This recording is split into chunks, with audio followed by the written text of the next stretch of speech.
9, we have consideration of resolution number 12-2024, establishing a Parks and Recreations Advisory Board and defining the requirements for membership meetings and advisory duties. We will hear from staff. Yes, Mayor Pro Tem, City Council. This is a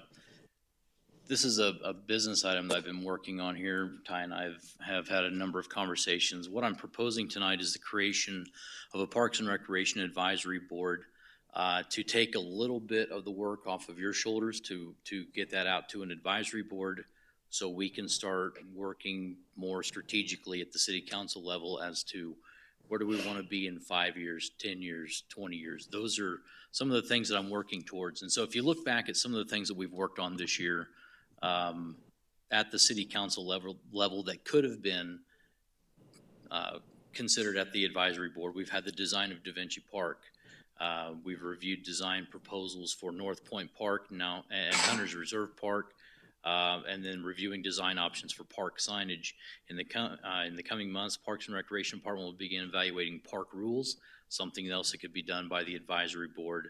And then as we move forward into next year, I'd like to be able to start looking at the creation of a new park system master plan, which our current master plan is about 25 years old, and then also a new trails and open space master plan. And so being able to take these tasks off of your plate, assign them to a Parks and Recreation Advisory Board who would work directly with Ty and the Parks and Recreation Department, really do the work, come back with a recommendation. I think we would be able to better allocate City Council's time to the more strategic and policy initiative type assignments. What I'm proposing with the Parks and Recreation Advisory Board is a 5-member board. 3 would constitute a quorum to conduct business. The Parks and Recreation Director would be the ex officio member of the advisory board. What I'm proposing is 3-year terms beginning July 1st, ending June 30th of the respective years. This is in line with some of our other boards, namely the Water and Sewer Board, so trying to keep some level of consistency there. For the initial appointment, what I'm recommending, 3 members serve for 3 years, term ending June 30th, 2027. 2 members serve for 2 years, ending June 30th, 2026. And this will create a stagger in board appointments, so the entire board is not coming off at the same time. That way we do maintain some of that knowledge on the board. Chairperson, vice chairperson would be the officers elected by the members of the advisory board, would hold their office for 1 year or until their successors are elected.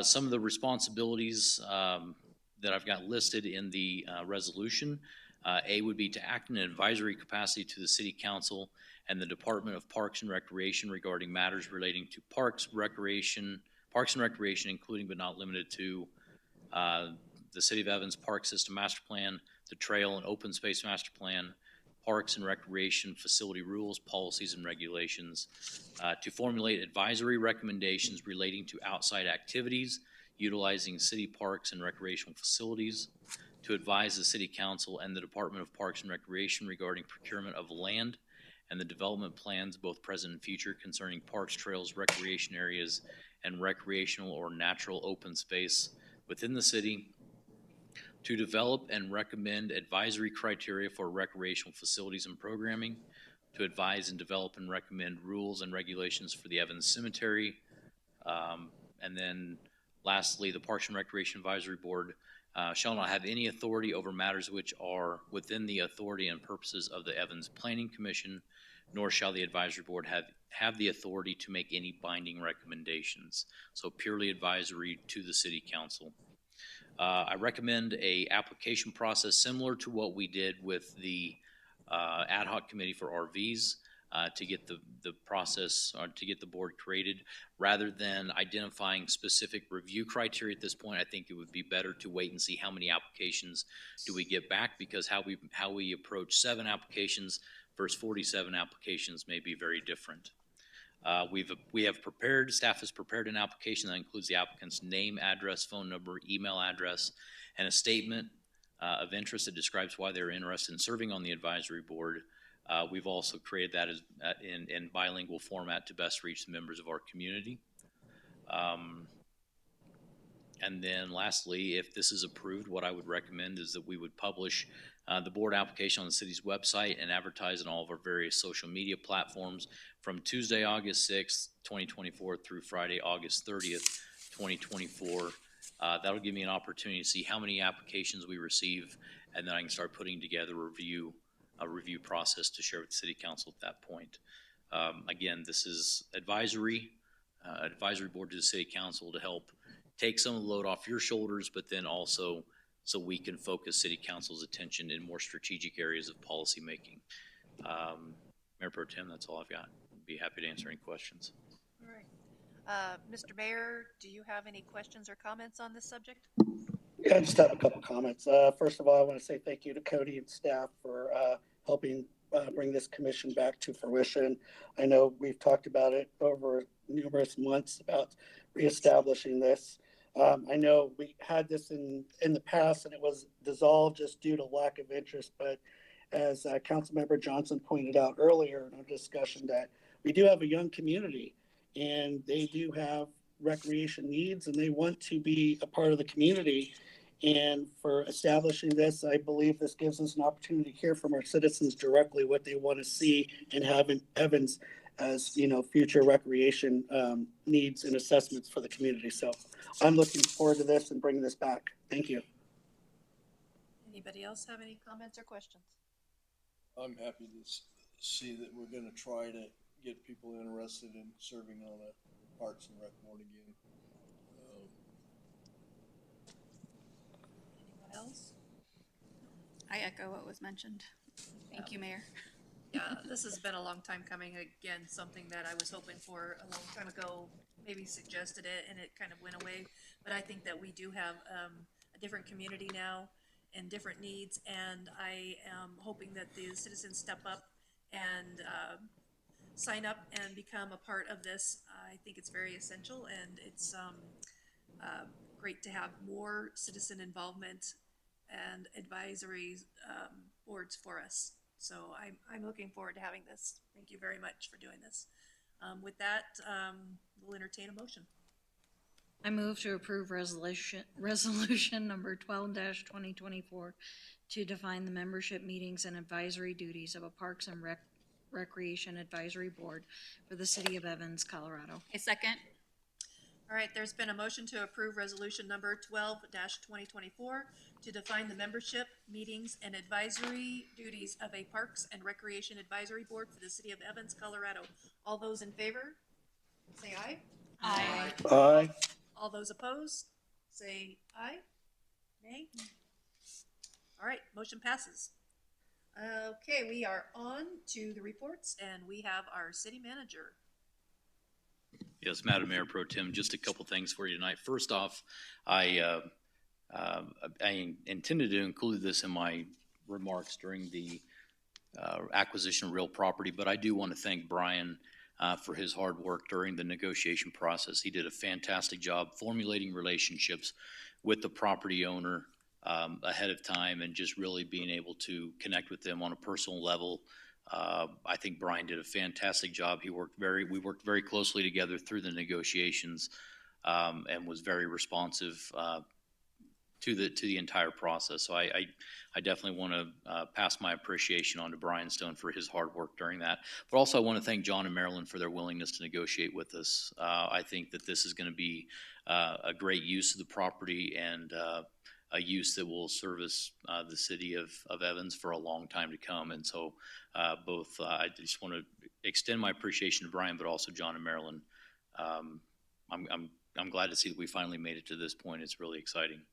I'm tentatively planning a council work session for August 28th. So if you can pencil that in, August 28th, to discuss the water rate study that has recently been completed by FCS Group.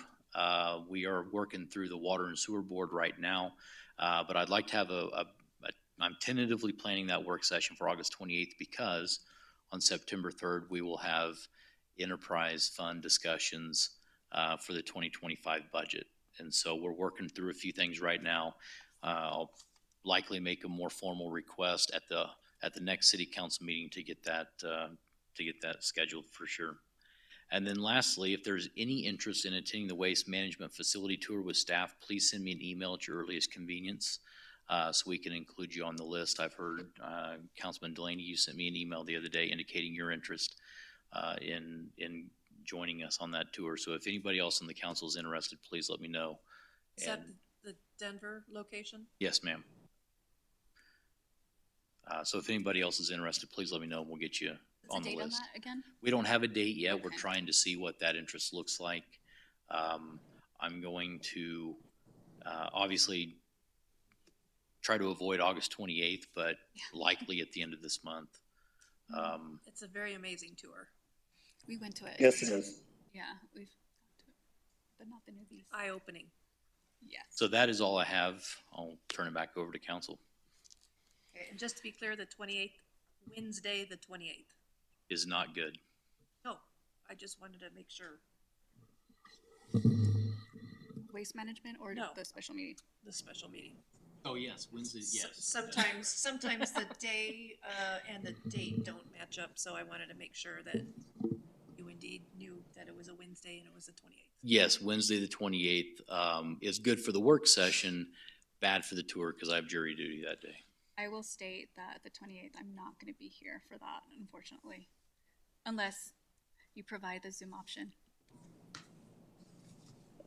28th works good. We're working around the consultant's schedule as well. I think we probably can provide a Zoom link if need be.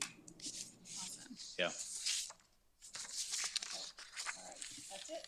All right, city attorney. Thank you, Madam Mayor Pro Tem. Just a couple of items. We did the legislative update not too long ago, and we highlighted about 11 or 12 acts, but you also got a longer sheet of honorable mentions. So if you've had a chance and there are any of those that you want us to bring back to you, let us know. We'll do that. And then once we've finished up the legislative updates, we'll also do an update on the Supreme Court cases. So that's all I've got. Okay, council discussion. Anybody have anything they would like to say? I do.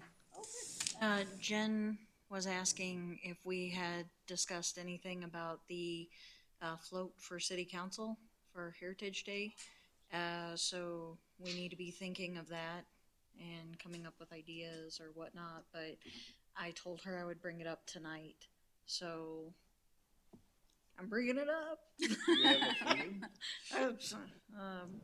It's in my email. I'd have to. I'm sorry. Hey, it was a Monday, let me tell you. And then, so just that, and then, I noticed the trees got cleaned up on the corner of Harbor Lane and Anchor Drive. And hallelujah, I can see east now. So, I pretty sure that was probably cleaned up by the business that owns that, but I really do appreciate that because I'm a short little person and trying to see around some of those corners is difficult. And then I don't know if you guys have noticed the ditch cleanup at, is it Prairie View Park? They've done a really good job getting those trees out of there and making it look pretty. And then I know they're still working on driftwood, but they've done a lot of work, so it looks good, much better than it did. Anybody else? I do. So, I received an email from a constituent. It was interesting because lately there has been a lot of solicitors coming in, knocking. And that day, my husband's like, "Gosh, have you noticed we don't have a sign that says no soliciting? So we're actually thinking of getting one just because it's been ramping up lately, like substantially." So I received an email stating that they have a no solicitor sign, and they still get solicitors that come in that are not respecting the sign. And so I did reach out to Cody, and I did ask about it. I know we do have, like, they do need to submit an application, like business and tax license application. I guess for me, it's just how would someone go about, because he did mention that they're becoming aggressive as well, so that's the concern. So would it be like an enforcement? How would we be able to enforce something like our constituent or the resident, would they be able to call, like the police department, or would that be the avenue? So I guess I'm asking, what would the avenue be? Because what was mentioned as a consideration is to have some sort of ordinance. I was trying to find one, and I know I was sent some kind of code of some sort, but something to, in essence, delineate how to handle that. I thought Colorado in general was a no soliciting state. They don't care. We have signs all over our house and Right. they I still know come they up to do it them. at my property and I have to kick them off all the time. That's something I mean, I would be in support of taking a look at, see if there's anything that we might want to look at and possibly address. The only thing that I could see that might be a difficulty with that is if they did call the police or something, that would be a very low priority call. And by the time they got And I out wouldn't there, want, and they're I going to be wouldn't want gone. to put that burden. Can't catch them if And, they're and the running. thing is, it would be a burden, an additional burden on the, It would. police department. So I guess, I don't know, maybe even a solution, because they do have to come and apply. Maybe like something that says the do's and don'ts, like this is, you have to adhere to this, or what have you, because they can come in and do that, right? And so and granted, I don't know if that's already provided to them. It's just something that I'm thinking of as like a small way to create a change. When they come in, it's like, hey, you're stating as you apply for this, you also have to acknowledge these things. I think most of the Some is they. Yeah, I'd offer say to most see of them it. come from Well, out of town. they're supposed to, I know. and maybe that's the reason why they're not, right. really adhering to the no solicitor sign, because they're unaware. I don't know, but So, Chair, I can briefly address that. Uh, You do have a peddler's license requirement in the city, so they do have to come in if they're going to do that. But that does, even if they have a peddler's license, you can still post your property as no solicitors. And if you do that, once they knock on your door, and you've got a no solicitor sign posted, technically that's a trespass. So I think you can probably remind them that you posted it no solicitors and that this is a trespass. And usually they will leave promptly at that point, but if they don't, then I think you can make a call to the police. Hang on a second, Fred. I'm sorry. I forgot to go to Mark first since he's on Zoom. So, No, you're fine. did you have anything? I just wanted to let you guys know, the only thing I'm planning and I'm working with Cody is come up with a couple dates to do another mayor's town hall, just to get some more citizen involvement out there in the community and provide them an update what's going on. Also, if you're not aware, since we approved the land acquisition for the new police department, we're going to start blasting that everywhere. You'll probably see a big, huge sign go out in front there that says "Future Home of Evans PD." We're gonna blast this thing all over the community and all over the public just to make them aware of the big score that we got for our community. fantastic. Sorry, Ellie, you had something else? I just wanted to say, I know the 29th you're going to be in jury duty, and I'm the 28th. So I'm also going to be in Pittsburgh, Pennsylvania at a training, and so for a whole week, which is why I'm not able to be here in person for that special meeting. But I wanted to say that on Thursday the 29th, I am being honored with Biz West Women of Distinction Award. And so if you all want to, see it live stream or even go and attend, granted, I'm not going to be there, but my kids are going to accept the award on my behalf. Yes. That's awesome. Congrats. Thank you. Anybody else have anything? Oh, you do? Go ahead. Yeah, two comments. Speak Long up. time ago, I was told by some solicitor that people who put up no soliciting signs were easier to sell to. So I don't know whether that's true or not. It's definitely not with me if I put one up. The other thing is the people that come to your door and you ask them if they have a license to sell, it's always, well, their supervisor's got it, or it's they left it in their car or something like that. And generally by the time you get around, can get the police over there if they're available, they've disappeared down the street and around the corner somewhere, and are difficult to locate and be contacted, actually. physically by the police for soliciting. I mean, I think that brings up something for me. Even if we can provide some kind of like information, via social media stating, hey, please respect, there are no solicitor signs. Granted, it's summer, we know that you're going to be out. It's just a way to deter people if possible. Thank you for that. Yeah, that might be something good To too, consider. because I've seen a lot of comments about solicitation Yes. on social media, the neighborhood next door or whatever. So, does anybody else have anything? I can tell you how to get rid of the solar panel guys Okay. real quick. Oh, well, maybe after the meeting you can tell us. So I just have one question, just for clarification. I do talk about social media. I see all over our social media that 37th Street will be open August 9th. Is that still? 12th. Now we're on the 12th. Really? Last date I had was August 9th, but I'm That's what I had, was leery to August even 9th. talk about it. Cause it So- changes. I'm just asking because I get asked a lot. What we're trying to do is we're trying to, have it open by the 9th. Is it, Yeah, as of right now, it's still the 9th, but we're just putting out there that it will be open by the 12th when school begins. Okay, that's Still are looking for Friday the 9th. Okay, that might have been the confusion right, because they saw the 12th. It's like, okay. if it slides again, it's Curtis's fault. No. So, All right. It's always So Curtis's we'll fault. put that on social media too. well, I mean, I think on social media it says we're confident that we'll be open by August 12th. So the 9th is not stated. So, which is why there was that confusion, and people were kind of peeved about that. Yeah, We've pushed it multiple times from like July 12th to July 26th to August 9th, so we're just trying to preemptively say before school starts on the 12th. Yes. right. Okay, because, yeah, we really need to get that open, so. All right, if there's nothing else, then the meeting is adjourned.